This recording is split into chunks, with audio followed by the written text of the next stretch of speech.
নবীজি আসলেন কেন? ওই অন্ধকার থেকে মানুষকে আলোতে নিয়ে আসার জন্য, গোমরাহি থেকে হেদায়েতে নিয়ে আসার জন্য, কুফর থেকে ইসলামে নিয়ে আসার জন্য আল্লাহ তাবারক ওয়া তাআলা এই দুনিয়ার ভিতরে নবী পাঠালেন। এই মাসটার নাম হচ্ছে রাবিউল আউয়াল মাস। এই মাসে নবীজি দুনিয়াতে তাশরীফ এনেছেন 12 রবিউল আউয়াল। সুবহানাল্লাহ বলবেন না? এখন আসেন, আমরা আল্লাহকে মেনে নিলাম, তিনি হইলেন রব্বুল আলামিন। তিনি কি? সবাই বলেন তিনি কি? তিনি হলেন রব্বুল আলামিন, তিনি হলেন আল্লাহ। এখন নবীজির ব্যাপারে আমাদের ধারণা কি? ওনার ব্যাপারে আমাদের আকীদা হচ্ছে তিনটা। নবীজির ব্যাপারে আমাদের মৌলিক ফান্ডামেন্টাল ডিসিশন হচ্ছে তিনটা। এক নম্বরে তিনি রাহমাতুল লিল আলামিন, দুই নম্বরে তিনি ইমামুল মুরসালিন, তিন নম্বরে তিনি খাতামুন নবী। এই তিনটা যদি কেউ বিশ্বাস না করে তাহলে নবীকে নবী মানা হবে না। নবীকে নবী মানতে হলে এই তিনটা জিনিস বিশ্বাস করতে হবে। আল্লাহকে আল্লাহ মানতে হইলে আল্লাহ তো আসেনি, তারপরে আরো গুণবাচক যে 99টা না, 100 না, সবগুলো বিশ্বাস করলেই আল্লাহকে আল্লাহ মানা হবে, নাইলে আপনি আল্লাহ মানা হবে না। তাইলে নবীকে আমরা তিনটা জিনিস কি মানবো? তিনি ইমামুল মুরসালিন। সুবহানাল্লাহ বলবেন না? আচ্ছা, তিনি যে ইমামুল মুরসালিন অর্থ কি? তিনি সকল রাসূলদের ইমাম, নেতা। সুবহানাল্লাহ বলেন। উনি যে ইমামুল মুরসালিন তার প্রমাণ কি? তিনি যে ইমামুল মুরসালিন আমরা জানবো কেমন? যারা হাজার বছর আগে, খুব খেয়াল করে শুনবেন মনোযোগের সাথে। নবীজি একদিন বসে আছেন কাবার কিনারে। কাবার কিনারে যখন বসে আছেন, এমন সময় ইসলামের চরম পরম দুশ্মন, তার নাম হলো আবু জাহেল। কি নাম? আবু জাহেল আইসা নবীজির জিজ্ঞেস করতেছে, ও মুহাম্মদ সাল্লাল্লাহু আলাইহি ওয়াসাল্লাম, কি করতে হবে? বললেন না তো সবাই। এই সাইফুল হুজুরের রাখার তো করে ধরা গেছিল না। হ্যাঁ, মুহাম্মদ আবু জাহেল আইসা, সে কি ইসলামের বন্ধু না দুশমন? বড় না বড়? চরম না চরম? চরম দুশমন। আবু জাহেল আইসা বলতেছে, মুহাম্মদ তুমি তো ভাতিজা, এক এক সময় এক এক কথা কও, তোমার বিয়ে তো আসি বড় বিপদে। একদিন তুমি হারা গুহাতে না পাইয়া কও তুমি বিলে নবী, কি কইতাম তোমার কথা গাড়া, আমার মতো গাড়া থাকতে তুমি কেমন নবীও, এটা তো অন্য হিসাবে মিলাইতাম না। তো তারপর আচ্ছা যাও, কইলে কইছো, আজকে আর নতুন কোনো কথা টথা আসেনি? এটা জিজ্ঞেস নবী জিরে আইসা জিজ্ঞেস করে বন্ধু আসুন এদিকে ঘুরে বোন আমার লোকে কে জিগাইতে আছে? আবু জাহেলি জিগা নতুন কোনো কথা আজকে আছে? আচ্ছা, এটা কি জানার জন্য না টিটকারি মারার জন্য? তো বুঝা গেছে, টিটকারি মারার জন্য কইতাছে। কোনো নতুন কোনো কথা টথা আছে? নবীজি কই, চাচা এমন একদিন জিগাইছে, কালকে তো একটা আশ্চর্য ঘটনা ঘটছে। সুবহানাল্লাহ বলেন না? আবু জাহেলের উদাহরণ দিয়ে বলছে, এই আশ্চর্য কথাটা তো বিচারণ করে দাও, কারণ ফ্যাস লাগাইতে হইলে নর্মাল কথা দিয়ে ফ্যাস লাগান যায় না, আশ্চর্য কথা দিয়ে ফ্যাস লাগান যায়। এই আশ্চর্য কথাটা কি? আবু জাহেল করে ঘুরে বসে নবীজির জিজ্ঞেস করতেছে, ভাতিজা আশ্চর্য কথাটা কি? চাচা আশ্চর্য কথা হইলো, গত রাত্রে আমি শুয়েছিলাম আমার ফুফু উম্মে হানির উপরে। তা আমি যখন শুয়ে রয়েছি, এমন সময় এই চোখ লেগে গেছে, আয়েশা জিবরাইল আমাদের সালাম দিচ্ছে, আসসালাতু ওয়াসসালামু আলাইকা ইয়া রাসূলুল্লাহ, আসসালাতু ওয়াসসালামু আলাইকা ইয়া হাবিবাল্লাহ, আসসালাতু ওয়াসসালামু আলাইকা ইয়া শাফিয়াল মুজরিমিন, আসসালাতু ওয়াসসালামু আলাইকা ইয়া রাহমাতাল লিল আলামিন। আল্লাহর নবী কয়, চাচা জিবরাইল এসে কয়, ও মুহাম্মদ আপনি তাড়াতাড়ি করে উঠেন। আমি লাফ দিয়ে উঠলাম, আমাকে ওযু করানো হলো, আমি ঠান্ডা পানি দিয়ে ওযু করে যখন বের হলাম, আমার ধরে ধরে আমাকে কাবার কিনারে হাজির করা হলো। কেউ যাত্রা নাই, পাখিগুলো আপন নিরে ঘুমিয়ে পড়েছে, গরুগুলো গোয়াল ঘরে ঘুমায়, শিশুরা মায়ের বুকে ঘুমায়, আর প্রিয়তম স্বামী প্রিয়তম স্ত্রীকে নিয়ে ঘুমিয়ে পড়েছে। আমাকে জিবরাইল এসে উঠালেন, কাবার কিনারে নিয়ে গেলেন, সাথে সাথে আমার শোয়ানো হলো, আমার সিনাটা কেটে আমার সেনা সাফ করা হলো। বলেন সুবহানাল্লাহ। সেনা সাক মানে কি? এটা নিয়ে অনেকের সন্দেহ ছিল যে সেনা সাক একটা মানুষের সিনা কাইটা ফেললে মানুষটা আবার বাঁচে কেমনে। এখন যখন দেখা গেছে যে আমরা কুদ্দুর বাইসাবে ওখানে হাট সার্জারি করে বাইকে আনসইটি আছে, তখন বুঝছে না, ওহন যদি বাংলাদেশও এবার আর সিনা কাটিয়া তারপরে কলজাকুটা বার করে দুইয়া টুইয়া ভিতরে ঠেলা দিয়া আবার সিলাই করলে আইলে যদি এবারে গৃহস্থী করতে পারে, আলসইতে পারে, সংসার করতে পারে, তাহলে নবীজিরও ফেরেস্তা ফারবে। সে ভালো পারবে, পারবো নিও। নবীজিরও শোয়াইছে, নবীজি কয় আমি কোনো বেহুশ অপারেশন থিয়েটারেও নিছে না, আমার কোনো সেন্স টেস্টও করছে না, আমার চুট করে ফুস দিয়া এই হাতে গলার নিচের থেকে আরম্ভ করে একবারে নাভি পর্যন্ত টান দিয়া কাটা ফেলেছে। কাটটা সাতটাগুলো উল্টাইয়া আমার ভিতরে হাত দিয়া আবার কলমটারে বার করিয়া তারপরে জমজমের পানি দিয়ে ধুইয়া আবার ভিতরে দিয়া সিনাটি দিয়া তারপরে টান দিয়া ধইরা চামড়া সেলাই করিয়া আমার ধারা করাই দিছে। আমি দুঃখ পাইছি না, তাহলে গৌমাকে কইয়া চিন্তা ঢুকেছি। এরপরে কি হইলো চাচা, এরপরে আর কি কইতাম কন, আমারে এরকম গাধার মতো একটা প্রাণীর উপরে একটা বসাইছে, এটার নাম দিলে বুড়া। এটা তো আপনি দেখছেন না, এমনি না হরহর করেন, কামের কাম তো কিচ্ছু না। এই বুড়াকে ভিতরে উড়াইয়া জিব্রাইল আমারে ধইরা শু কইরা একটা উড়াল দিয়া আমারে লইয়া গেছে কাবার এই বাইতুল মাকদাস মসজিদে আকসা যেটা, এইটার সামনে নিয়ে আমারে নামাইছে। আর আস্তে কোন সুবহানাল্লাহ, তারা সুবহানাল্লাহ নমুনা মনে কয়, যেমন আমরা মির্জানো করতো 15-20 দিন আগে একজন বাইতুল মুকাদ্দাস যাইছে, নমুনা কয়।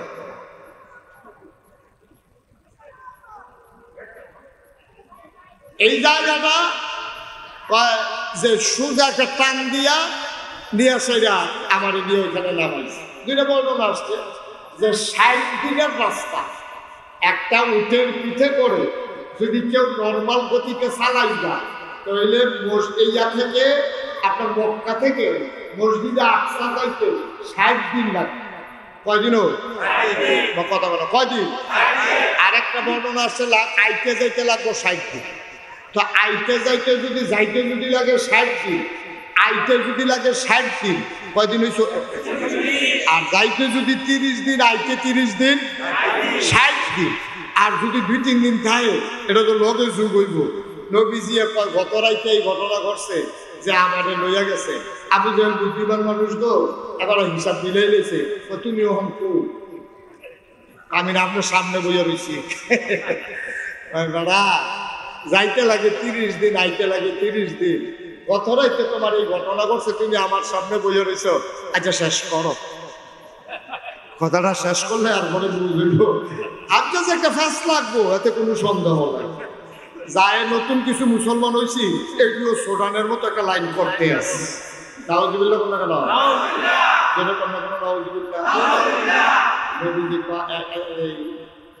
আবু জেহেল ডাক দিয়া কথা। এরপরে কি হইলো ঘটনা? এরপরে আর কি, আমার ইজিয়া যখন নামাইছে পরে আমি দেখি সামনে মসজিদে আকসার সামনে বিরাট বড় বড় পাথর আছে, যেটি পৃথিবীতে কোথাও নাই। এই পাথরটি ছিদ্র করা। তো এই পাথর ছিদ্রওয়ালা পাথর তো আমরা জীবনে দেখছেন কেউ? কথা বলে দেখছেন? পাথরের ভিতরে ছিদ্র করা, এইটার ভিতরে দড়ি ডুহাই দিয়া কেউ উট বান্ধা রাখছে, কেউ ঘোড়া বান্ধা রাখছে, কেউ গাদা বান্ধা রাখছে। তো নবীজি নাম্বার সেটা জিব্রাইল কই, জিব্রাইল এটি কি এটি কেডা আইছে, কেডা তোরাইতে এখন যদি দুনিয়ার এই উট ঘোড়া তারপরে গাদা দেখা যায়, এটি যে আইছে গেলাম ওই ভিতরে গেলে তেরো মিনিট কেডা আইছে। সুবহানাল্লাহ বলেন না? নবীজি তারারে দেখে ভিতরে গেছে, গিয়া দেখে এত বড় মসজিদটা 1 ইঞ্চি জায়গা, একজন মুসল্লি দাঁড়ানোর মতো একটা জায়গাও মসজিদের ভিতরে নাই। পুরাটা মসজিদ খালি, খালি পুরাটা মসজিদ ভরা। নবীজি জিজ্ঞাসা, ভাই কেডাই ভাই? এটি হইলো ওই আদম থেকে শুরু করে একের আপনার ভাই ঈসা নবী পর্যন্ত সব নবী এবং রাসূলদেরকে আল্লাহ এখানে এনে হাজির করছে। আল্লাহর নবী জানতে চাইলেন ওনারা এখানে কেন হাজির, কাশেম ধরে আসেন। আল্লাহর নবী কইছে জিবরাইল আমি ভিতরে কোথায় যাব, কারণ উত্তর আমার কোন জায়গা আমি যাব কোথায়। জিবরাইল ডাক দেয়া কইলো আপনি খেয়াল করেন না, আপনার মর্যাদা সম্পর্কে বোধহয় আপনার এখন আর মনে নাই। আপনার একটা জায়গা নির্ধারিত করা আছে, আপনার জায়গায় কেউ দাঁড়ায় নাই। কাতারের কোন জায়গায় আমি দাঁড়াবো? জিবরাইল ডাক দেয়া কাতারে না, আপনার জন্য ইমামের জায়গাটা নির্ধারণ করা হয়ে আছে।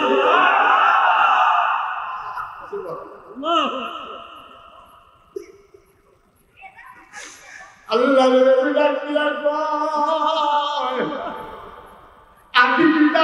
এই মজলিসের ভিতরে আছে জাতির পিতা ইব্রাহিম আছে, আদম আছে, সুলাইমান নবী আছে, দাউদ নবী আছে।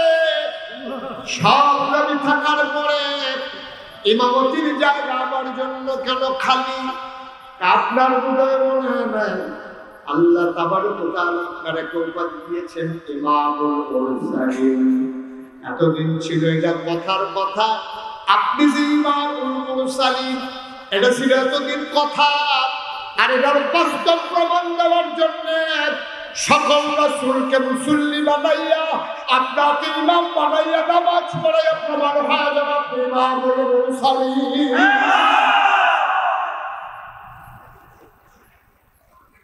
আজকে প্রমাণ হবে আপনি ইমামুল মুরসালিন। এই যে এতদিন ছিল এটা কথা, আজকে হবে বাস্তবতা। আপনি নামাজ পড়াবেন, সবাই আপনার মুক্তাদি হবে, আপনি হবেন ইমাম, আর সবাই হবে আপনার মুসল্লি। আবু জেহেল আছে নাকি গেছে গো? আবু জেহেল তো আর ধরে কি তা করলাম পয়সা চার করে বাড়িলাম। পরে জিবরাইল আমার কয় এখানে থামন যেত না, চল কয়ান্তে আমরা আরো উপরের দিকে রওনা দেন। আবার বলছি কিনা জিবরাইল আমারে লইয়া এই 7 আসমানের উপরের দিকে রওনা করেছে। সুবহানাল্লাহ বললেন না? এবার আবু জেহেল তো ভাতিজা আরব বললেন যে তোমরা বলছো এটা ঠিক ঠিক তো কথা লইল লাগতেছে স্যার, আমরা কি আমরা যে আবার জিজ্ঞাসা কথার জন্য না লড়ি, আমরা কি বাংলাদেশ হলে তো আমরা ফালাই না কয়েছে না পারে না, আমরা কি যে আমরা কইয়াছে দোষ দিয়ে কইয়া আপনি কি হেয়া সাহেব হইয়া কইছি কইছি সুবহানাল্লাহ বলেন না? আমি গেছি এটা সত্য পাইছা ভাতিজা, তো তুমি কি আর পরে 27 মনও গেছলা বুঝলে না বেড়াইয়া সিদরাতুল মুনতাহা, তো তারপরে কি তা করলাম? তারপরে আবার কি এরপরে ঘুরে গেলে আইলাম, আইয়া সেটা তো ঘরে উত্তর হইলাম, কতক্ষণ পরে ফজরের টাইম হয়েছে উঠটা সেটা তো অহংকার গাইয়া বইয়া দিয়েছে আপনার সুবহানাল্লাহ বলেন না? আচ্ছা ভাতিজা যেই কথাটা এখন আমার কইলা এই কথাটা আমি 2-4 জন লোক ডাক দিয়ে আনলে কোথা হবে কথাটা না কোনের কি আছে? আপনি কারে কারে ডাক দিবেন দেন। তো তৎকালীন জমানায় এখনো পাহাড় দুটো আছে, নমুনা শুরু আর কি, একটা হলো সাফা একটা হলো মারওয়া। তো সাফা পাহাড় উঠতে কেউ বিপদ আপদ হইলে কেউ ডাক দিত কেনা কই আছেন আমার কাছে দৌড়াই গেলেন, আমার বড় বিপদ, আপনার ভাই আগুন লাগছে, আপনার ভাই গায়ে দিচ্ছে, আমাদের মসজিদের কাছে ডাকবে না। এইরকম সাফা পাহাড় উঠতে আবু জেহেলে ডাক দিছে মক্কার সাহেব সর্দার মুরব্বী যারা আছে সব খাবার কিনার আছে, জরুরি খবর আছে। সবার ডাক দিছে, সবার নেতায় ডাক দিছে, কর্মী কি আর হুশ আছে, সব দৌড়াই আইসা করে নবীজিরে বসাই রেখা আবু জেহেলে কইতাছে আয় মোহাম্মদ সাল্লাল্লাহু আলাইহি ওয়াসাল্লাম ওই কথা যেটা কইছলা এটা আবার কত কও সুবহানাল্লাহ বলেন না?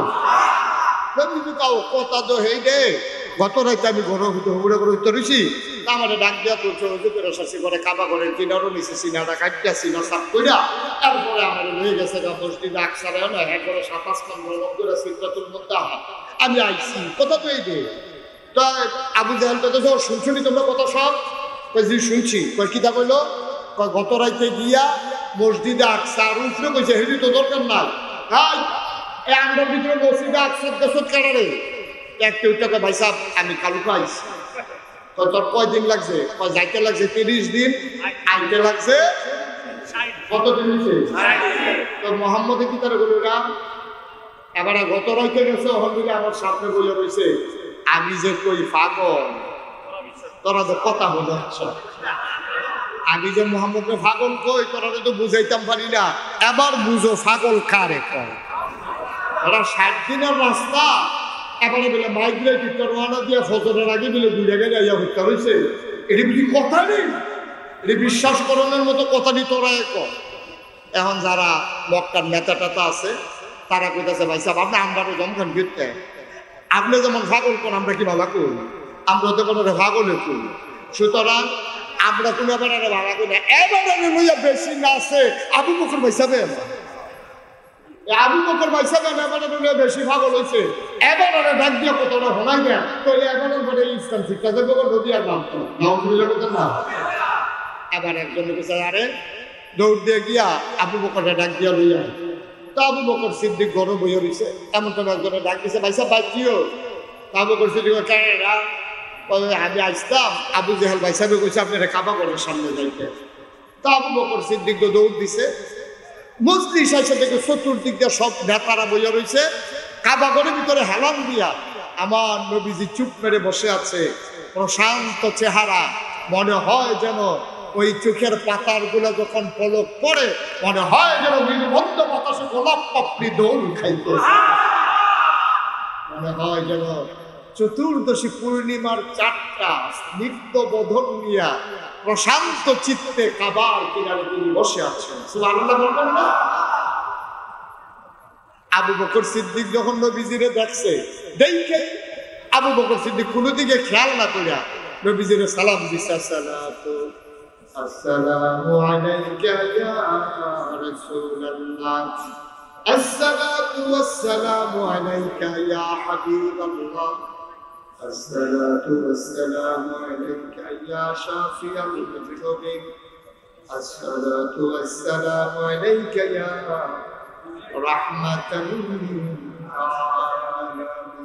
سبحان الله আল্লাহর নবী সালামের জবাব দিলেন আলাইকুম আসসালাম ওয়া রাহমাতুল্লাহ আবার কারোর সাথে কোনো কথা নাই আবু বকর সিদ্দিক আবার নবীজিরে ডাক দেয়া হয় খেয়াল করেন ভুল কথায় আমরা চলে আসতেছি গভীর মনোযোগ আবু বকর সিদ্দিক কোন আবু জাহেল ছিল না আবু লাহাব সাহেব কারো দিকে কোনো খেয়াল নাই নবীজির দিকে তাকাইয়া নবীজির মুচকে হাসি দিয়া জিজ্ঞেস করে ইয়া রাসূলুল্লাহ ইয়া হাবিবাল্লাহ গত রাত্রে আপনি কোথায় ছিলেন নবীজি কয় আমি আসলাম কথা খেয়াল করে নবীজি কয় গত রাত্রে আমি আসলাম না এটি কইছে এখন কাফেররার সামনে আবু বকর কোনো এটি শুনছে না শুনছো কথা শুনছে আবু বকর ঢুকে নবীজিরে কিচ্ছু কইতেও দিছে না কাফেররাও কিচ্ছু কইতেও দিছে না আবু বকর ঢুকে কইয়া রাসূলুল্লাহ গত রাত্রে কই আসলে সুবহানাল্লাহ বলেন না কাফের একজন আরেকজনের দিকে চায় কি করে মোহাম্মদী কয় আসিন না আবু বকরে কয় পাইছি না তো বলছে আর নাম দিয়ে সবাইতাম এটা তুই সাক্ষী আরো ভিড়ছে এবারে আসতাম না এবারে কই বিষয়টা পাইছি না তো এটা সাক্ষী এনে হইলো তো তোরা না বিলে সরাইবি কথা তো আর এভাবে হচ্ছে না কথাটা কইলে না দেখো ছুটে দেবো তখন যখন কইছে গত রাত্রে আপনি কই আসতে এবার আবু জেহেল লাভ দিয়ে দাঁড়াইছে দাঁড়াই কাহো এই কথাটা কোনের লেগে তো তোমারে আনছি তুমি যে এবার নবী মানো এবারে কিতা কইছো শুনছ কই কি কইছে এবার বলে গত রাত্রে কাবা করে রাহেনতে বিলে মসজিদে আকসার গেছে এরপরে বিলে কিতা কিতা উঠে যাইতে লইছিল আমরা এটা শুনছি না খালি দূরে সহ্য করতাম পারছি না ও আবু বকর তুমি তো একটা বিবেকবান মানুষ ব্যবসা ট্যাবসা করো যুগ বিয়োগ পারো তোমার তো একটা আহল দিছে আল্লাহ আচ্ছা কৌশল এই মসজিদে আকসার চাইতে কয়দিন লাগে গেছনি তুমি কহ আমি গেছিলাম কয়দিন লাগে কয় 30 দিন কালকে লাগে কয়দিন কয় 30 দিন কত হইলো কয়দিন কয় 60 দিন কয় মোহাম্মদে কিতা কিছু শুনছুনি কয় না মোহাম্মদে কয় এবার আইবিলে গত রাইতে গেছে তখন আমরার সামনে বইয়া রয়েছে আবু বকর সিদ্দিকে কয় এটা কি নবীজি কইছে না তুমি বানাইয়া বানাইয়া কও? এটা কি নবীজি কইছে না তুমি আবু জাহেলে বানাইয়া কও? আরে আমি বানাইয়া তো কত কথাই কই, এত কি কই? এটা তো নবীজি কইছে। তো এবার নবীজির আর আবু বকর সিদ্দিক জিগায় না, আবু বকর কি কয়? ওই যে ইমান কারে কয়, ইসলাম যে ইমান, মুসলমান কারে কয়, এবার শুনে এবার একটু মিলাইয়ে নিজের মধ্যে। আবু বকর সিদ্দিক এবার ডাক দিয়া কয়, ও আবু জাহেল, এটা যদি তোমার বানানো কথা না হয়ে থাকে, এই কথাটা যদি আমার নবীজি বলে থাকে, তাইলে তোমরা সবাই সাক্ষী থাকো, নবীজি যদি বইলা থাকে নবী গেছে আর আইছে, আমি আবু বকর সাক্ষী দিলাম অবশ্যই নবী গেছে এবং আসছে। আমি সাক্ষী দিলাম। তুমি কেমনে সাক্ষী দাও? যাইতে লাগে 30 দিন, আসতে লাগে 30 দিন, তুমি এই সাক্ষী কেমনে দাও? এবার আবু বকর সিদ্দিক ডাক দেয়া কয়, এর চাইতে বড় বড় বিষয়ের ব্যাপারে তো সাক্ষী দিছি। নবী কইছে মসজিদে আকসাত গেছে, এটা ব্যাপার নিবে না। একটা বড় বড় কথা দৌলতে বুঝলে বিশ্বাস করছি। উনি কইছে আল্লাহ দিলে এক, সারা জীবন 360 দিন পূজা করলাম। নবীজি কইছে আল্লাহ এক, আমরা যারা ঈমান আছে আমরা লগে লগে স্বীকার করছি অবশ্যই আল্লাহ এক। উনি কইছে পরকাল বলে কিতা আছে, জীবনে দেখছি না, স্বীকার করে লাইছি। উনি কি কয় ফেরেশতা বলে কিতা, এইটাও তো স্বীকার করছি। পরকাল বিশ্বাস করলাম, আল্লাহকে মানলাম, আগের নবীদেরকে মানলাম, জান্নাত স্বীকার করলাম, জাহান্নাম মেনে নিলাম। যেই নবীর কথা শুনলাম 360 মিলাতি বাইরা এক আল্লাহর উপরে ঈমান আনলাম, সেই নবী বলছে মসজিদ আকসায় গেছে, অবশ্যই গেছে।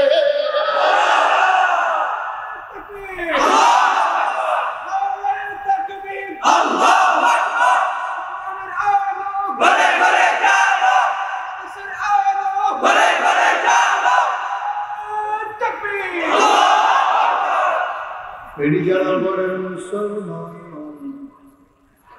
ভিংলাবাড়ির মুসলমান, কোম্পানিগঞ্জের মুসলমান, এলাকার মুসলমান, মন দিয়ে শুনো, এটার নাম হইল ঈমান। তুমি দেখা শুই না বুঝা যদি মানতে যাও, এটার ঈমান হয় না। তোমার বিবেকে ধরে না, বিবেচনায় ধরে না, তোমার বিবেক এখানে সাক্ষী দেয় না। 60 দিনের রাস্তা কেমনে আইলো গেল এই হিসাব মিলানোর দরকার নাই। আমার নবী বলছে এর উপরে আর কোনো সাক্ষীর দরকার নাই। এটার নাম হলো আমরা যদি ফায়দা থাকি ভালো, আর না ফায়দা থাকলে ফাটতে হবে যদি পরকালে জান্নাতের আশা করে। ঠিক কিনা কম? নবীজি কইছে আর কোনো সাক্ষীর দরকার আছে? কোনো বিবেকের দরকার আছে? কোনো বিবেচনার দরকার আছে? নবীজি কইছে তোমার ভাও যদি চামড়ার মৌজা থাকে তাহলে এটাতে মাছও করে লাইলে সারবো, এটা খুললার ভাও দূর লাগতো না। সাহাবারা জিজ্ঞেস ইয়া রাসূলুল্লাহ, মাছ মানে কি মুছা দিয়ে লো? ও তলে দিয়ে উফরে দিয়া, কই উফরে দিয়া। সাহাবারা তো ময়টা কিনা ময়লা লাগলে লাগবো তলে দিয়া, নবীজি কই মশা দিতাম উফরে দিয়া, সকলে কাউ মাইতো না। নবী কইছে আর কোনো কথা নাই। ঠিক কিনা? আমরা তো বিবেকে কয় আমি যদি মৌজা ফাও দিয়ে আদি মাটির ভিতরে, তো মাটিটা কি উফরে দিয়া লাগলো তলে দিয়া? তো কথা করা কি উফরে দিয়া না তলে দিয়া? এবার কহেন দিয়া লাগবে আমি কি মৌজা ফাও দিছি কয়েন ভিতরে? কহেন দিয়া রে কথা করা কহেন দিয়া লাগবে বলারি। তাহলে মুসন লাগলে কি উফরে মুসন না তলে দিয়া মুসন? বিবেকে কয় তলে দিয়া, নবীজি কয় উফরে দিয়া। তোমার বিবেক ফেল, নবীজির কথাই রায়। ঠিক কিনা কও? এটা কি শুধু এই জায়গার না সব জায়গা? তাইলে নবীজি যখন ১,৫০০ খুব খেয়াল করেন, আমরা সিংহ কথা তাইয়া বসছি। নবীজি যখন ১,৫০০ বছর আগে, নবীজি যখন ১,৫০০ বছর আগে মক্কায় আইয়া দিনের দাওয়াত দিছে, মক্কায় উনি টিকতে পারছে না রে, গেছে গা মদিনায়। মদিনায় গিয়া সেটা উনি 10 বছর দুনিয়াতে ছিলেন। 63 বছরে নবীর ইন্তেকাল করে নিয়েছেন। তিনি আজও মদিনায় মসজিদে নববীর কোণার ভিতরে তিনি ঘুমায় আর উম্মতের জন্য চিন্তা করে। সুবহানাল্লাহ বলবেন। সেই নবী করিম সাল্লাল্লাহু আলাইহি ওয়াসাল্লাম তিনি মক্কায় থাকতে পারলেন না, গেলেন মদিনায়। মদিনায় গিয়া সেরা উনি কি করছে, সবাইকে ডাকাইয়া সবাইকে কইছে, ও আজকে থেকে মদিনা একটা দেশ, তাহলে এই দেশের প্রেসিডেন্ট হচ্ছে আমার নবীজি। ঠিক কিনা কও? মদিনা রাষ্ট্রের প্রেসিডেন্ট কারা? কথা বলা, মদিনা রাষ্ট্রের প্রেসিডেন্ট কারা? আমরা। নবীজি হইল আমরা প্রেসিডেন্ট। তাহলে বাংলাদেশও এত বড় বড় পীর সাহেব, এত বড় বড় লাট সাহেব, এত বড় বড় ইমাম সাহেব, এত বড় বড় আলেম ওলামা থাকার পরে আমরার প্রেসিডেন্ট, এমন প্রেসিডেন্ট আল্লাহ আমার কান্দের উপরে দিছে। এবারে যদি নামাজটা পড়ার, এবারে যদি ওযু নাই কইয়া দৌড় দিয়া লাগাইছে আর পরে পুলিশ। ঠিক কিনা কও? তাইলে অর্ধ মদিনা রাষ্ট্রের প্রেসিডেন্ট ছিলেন নবীজি। আর নবীজি ইন্তেকালের সময় কইয়া গেছে, আল ওলামাউ ওয়ারাসাতুল আম্বিয়া, ওলামায়ে কেরাম হলো নবীর ওয়ারিস। তো নবীজি ক্ষেত রাইখা গেছে, এটার মালিক আলেমরা না। নবীজি বাড়ি করে দিয়া গেছে, আমরা আলেমরা কোনো এটা দখল দেওয়ার ক্ষমতা নাই। নবী বাড়িও রাখা গেছে না, ঘরও রাখা গেছে না, নবী ইসলামটা রাখা গেছে। আমরা যারা ওলামায়ে কেরাম দাবি করি আমরা আলেম, আমাদের দায়িত্ব হলো ১৫০০ বছর আগে নবীর রেখে যাওয়া ইসলামকে পাহারা দেওয়া। ঠিক কি না? এটা শুধু আলেমরার দায়িত্ব। আর যারা ক্ষমতায় যাব তারা খালি ইসলাম রে, হুজুর রে টিটকারি মারবো, মস্কারা করব। বাংলাদেশের বুকে সন্ত্রাসী, লুটতরাজকারী, ব্ল্যাকবার, জানাকা, যত প্রচুর ডাকাত, বদমাইশ সব দিয়ে সিনা বাবাইয়া বাবাইয়া আসবো। আর ৯৫ জন লোক মুসলমানের দেশে আলেম ওলামা দিয়ে জেলখানা ভরে ফেলবে। বাংলার মুসলমান তো মানে না।